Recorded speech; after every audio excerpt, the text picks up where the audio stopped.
Welcome everyone to the September meeting of the Commission on Aging. We have just the barest of quorums. Thanks for those of us who have come. We appreciate that. Exactly. We have 6, just enough. And so our opening part is the discussion of the July minutes. Does anybody have any questions or changes to the July minutes? Hearing none, I have a motion to approve. Thank you. Second. Thank you. Our secretary is not here, so I assume she will probably be taking notes via video, so be aware of that. That will probably happen. Beth is not here at the moment for the Mather Center report, and Allie has to leave a little early today. So as a result, Allie, we'll go with you, and please thank Cynthia for being here in July. That was great. Yes, no, I appreciated it too. Yeah. But I will, thank you. So we just started on Monday accepting energy assistance applications. We start with our oil heated homes so that they're ready to go to get deliveries starting November 1st. The income guideline for a household with one person is $41,553, and there's the range, but then I'm just giving you some numbers. And for 4 people, it's $79,910. No asset limit still, which is huge because that during COVID made a big difference, particularly for our seniors, as I've said. So that's just underway, and then people who eat with other sources, electric, propane, gas, we start taking them October 16th. So there's plenty of time for them. It's the oil ones that we like to get ready. You've heard me report about Operation Fuel and all the ups and downs that they've had over the last year or so. Well, we are no longer a fuel bank, so they've cut back on the places that can administer the program. So our clients will now have to go to Stanford, to CAAWC, which is the agency that processes our energy assistance applications. But as we said, for our frail, our seniors, we're not going to we can get all the paperwork and get it to them for them, but for our younger families and whatnot, then they're going to have to go to Stanford. So that's unfortunate, but the funds are still there. It's just not as convenient for everybody to come to our office. Cynthia finished the renter's rebate program. I'm not sure what her final numbers are. But usually the residents receive their checks late October. And we know that they get excited because it's literally just a check made out to them for up to $700, so that's nice. We're offering the mental health first aid training again in November, on November 8th and 9th, from 8:30 to 1 o'clock at the Post 53. So Paula Sutliff, the public health nurse, and I lead that, and it's open to anyone in the Darien community or anyone who serves the Darien community. So we hope to get, people to sign up and get the word out there. And then, as I feel like I have a broken record, but our loan closet is like off the charts. I think the word is out, and it's great, right? But and even for younger people that getting knee surgery or something, and people wanting to donate their equipment. So spread the word, because yesterday I think we had 3 people in just for loan closet stuff. So is it coming in both ways, or is you're getting enough flow and enough taking, so it's a perfect match so far? It is. Well, and actually sometimes we actually will turn people away if we have too much of one thing, because we only have a certain amount of storage, but there's a place in Stanford, which I mentioned before, before Wheel It Forward. So that's another place, and that's for people also for non-Darien residents. So ours, it's free of charge. We just ask for certain, like for wheelchairs and the more expensive items, we ask for a $50 check, which we don't cash. It's just we rip it up when they return it. But, sure. So it's, people are having surgeries temporarily, or people are visiting, and it's. Yeah. Do folks ever give a donation of that $50, or? No, they could. But I recommend anybody on TV 79, given the cost of this equipment, it would be really wonderful if that $50 check could be left with Allie and Human Services to service other people, because if you're getting that kind of break on the cost of that equipment, one would think $50 is a hell of a deal. Yeah. Well, thank you, Joe. Sure. And we do occasionally buy, like if we're getting low on certain equipment, we do occasionally buy stuff with our gifts and donations funds. So it would go potentially to that. Transport chairs are a big ticket item because of those lightweight things that people can, moms visiting for the holidays or for graduation and whatnot. So yes, we periodically do have that. And once a year, Caldwell and Stanford comes and does a safety check on all of our equipment for free, because they're the ones that we do buy equipment from when we do. So we're really grateful to them, because they literally check every single piece, and if things need to be fixed, they'll tell us. So, and if anything's, we do have people sign a waiver, obviously saying that we're not responsible, but if people come back and say, oh, this isn't working right, we flag it and put it aside so that it's try to be as safe as possible. But And that's about it.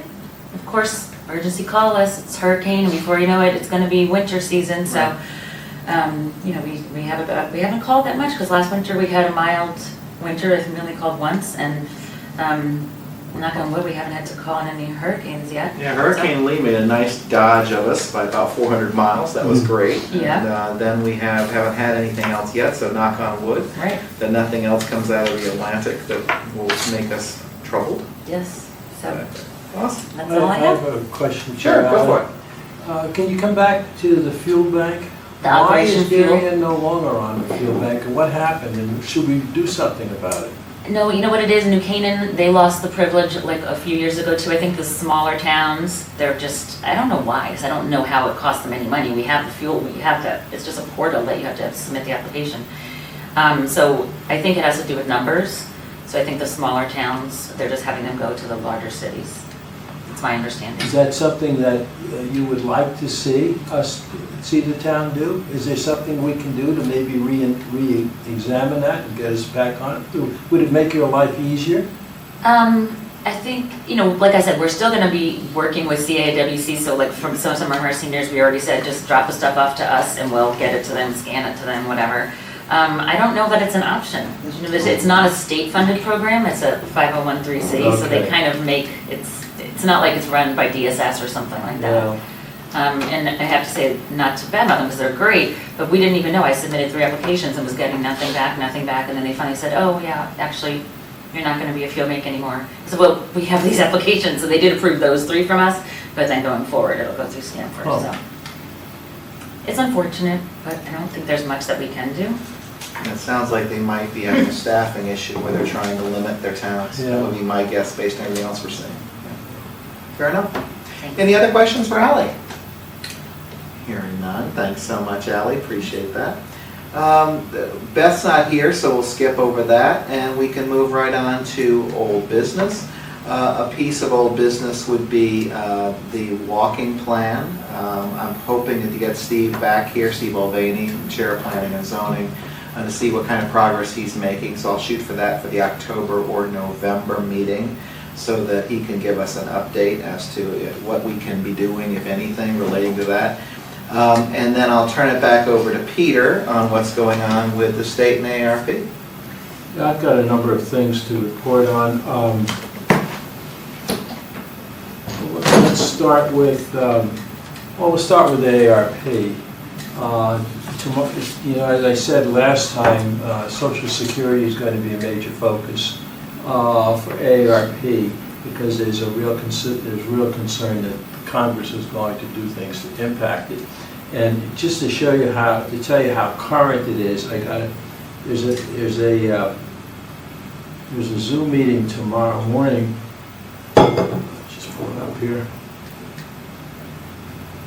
That AARP is running, looking at some of the long-term issues. It's tomorrow morning at 9 o'clock. And one of the panelists is John Larson. And John Larson is one of our 5 representatives in Congress. In fact, he served since 1999, so next to Laura DeLauro, who served since 91, a long-ranking member of Congress.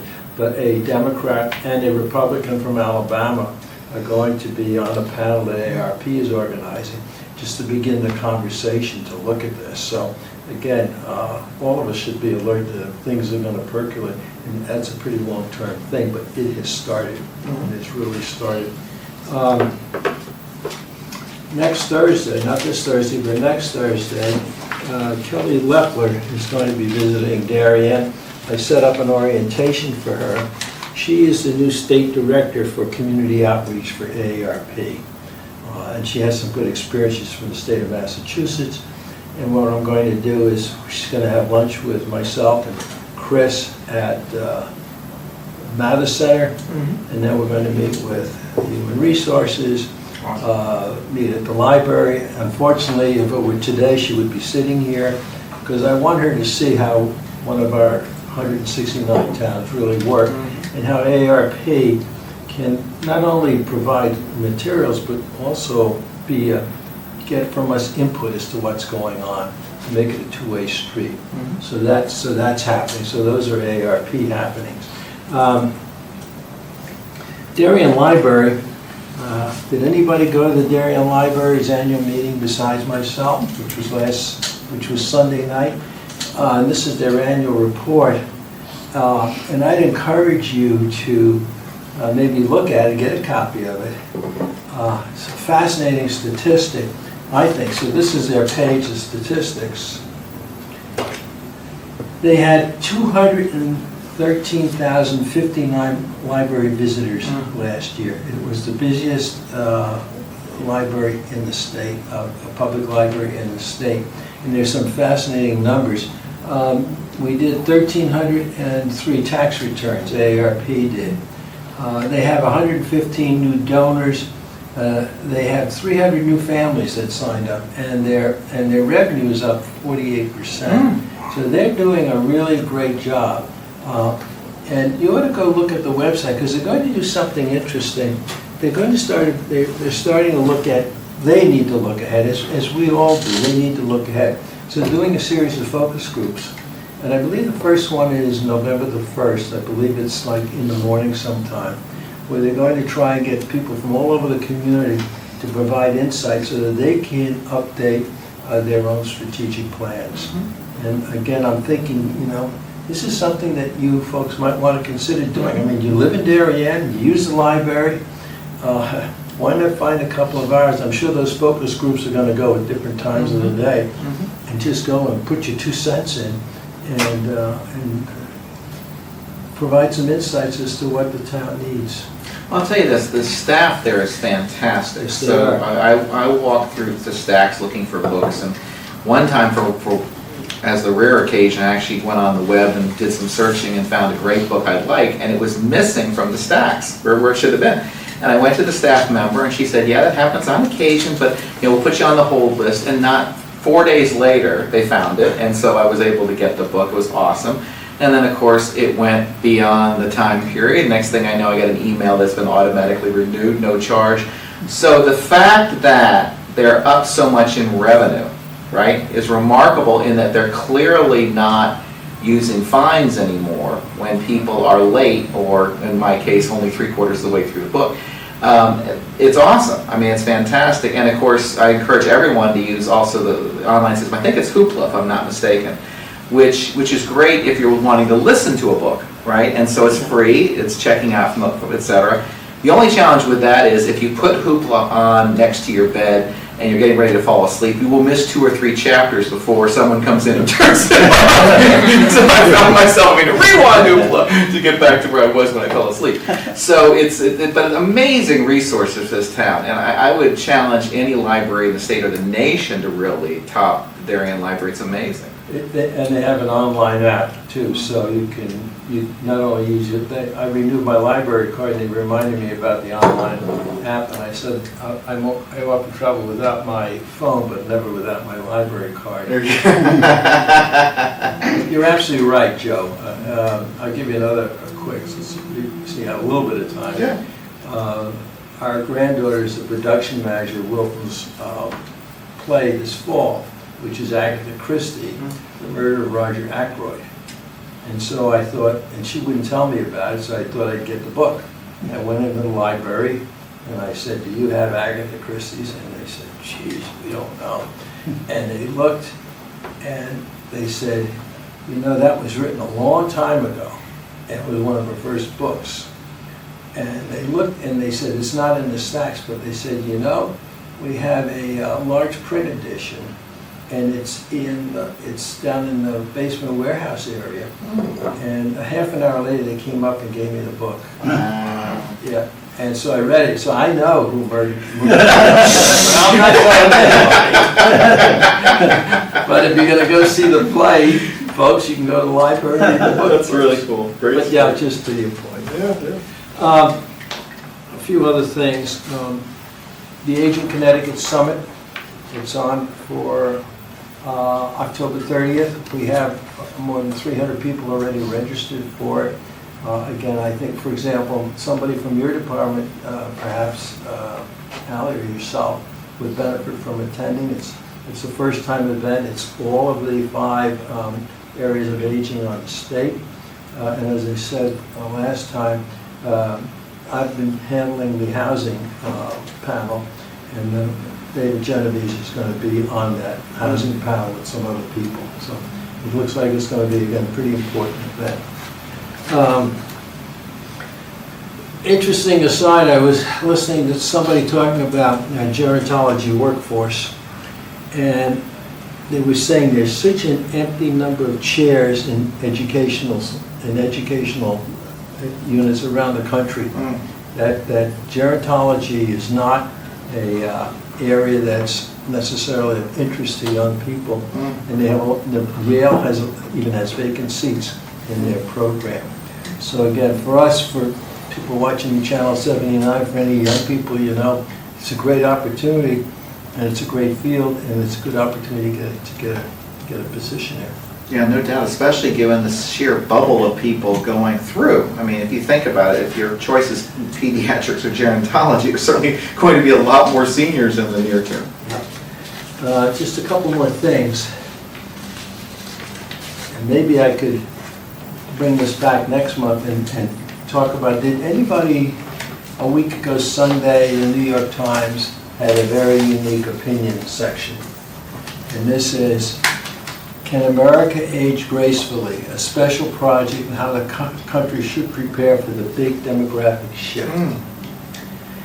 And I think for all of us, and especially for organizations like us, Commissions on Aging, for Senior Center, for Human Services, for At Home in Darien, this is a roadmap, and the Times has not done this before. But what's fascinating is I went through this. I mean, let me just show you the major divisions here of subject matter. Flexible housing, right? Major issue, flexible housing. Safe streets and sidewalks. Technology for older people. They make the point that older people have money for technology, are more in need of technology, and would certainly be able to use it if it could be presented to them in forms that they could use.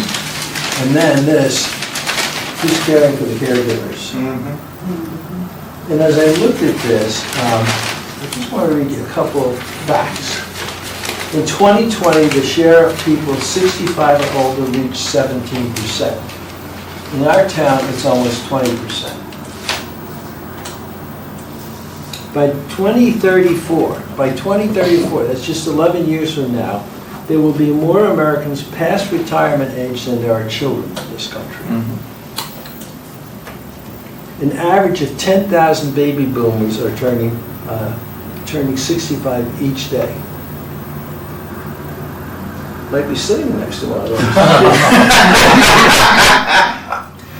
By 2053, more than 40%, 2053, I won't be around by then, more than 40% of the federal budget will go toward programs for seniors, primarily Social Security and Medicare.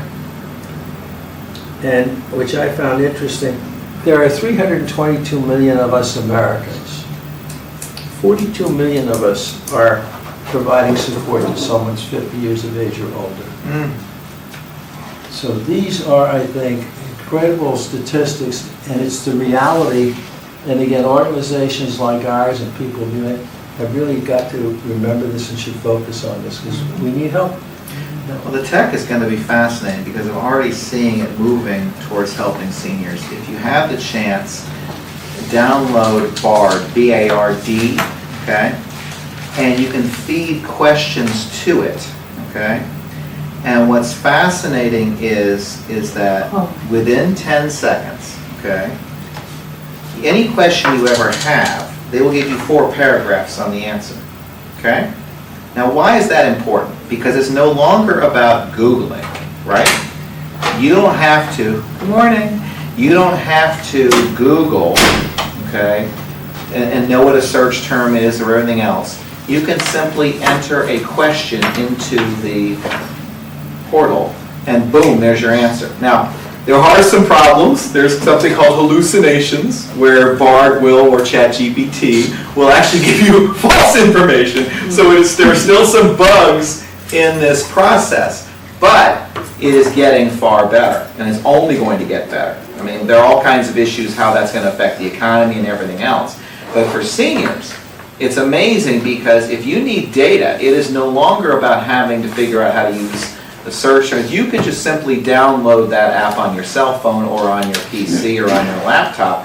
Boom, you've got a resource which can give you answers which are based upon the full internet, okay, and hopefully more trusted sites. But at the end of the day, it is a great site. And then, of course, the other one is self-driving cars, right? We thank God that we've got, At Home in Darien providing rides. We'll get to you momentarily, Chris. But in 15, 20 years, there's issues of how do you approach mom or dad about taking away their keys? You're not going to have to do it, because they're not going to have keys. They're going to be sitting in the back seat of a car being taken places, as will be everybody. So at the end of the day, that tech is also going to solve some problems, but we're still a ways away from that, of course. But what I love about that is that the tech that's going on is not designed for seniors, but seniors are going to be huge beneficiaries of this tech in terms of getting knowledge, getting transportation, those kinds of things will be awesome as we move forward. I mean, obviously there'll be some downsides, but at the end of the day, I'm very excited by what I'm seeing in terms of how it's going to serve seniors. One final thing, is again of future nature. In 2026, our country will be 250 years old, and there are towns already in Connecticut that are starting to plan events around that. And I wish Ally had. I should have not talked so much in the beginning, because I think, again, we should probably put that in the back of our heads, because, again, there are events that we could certainly involve ourselves in as part of that celebration.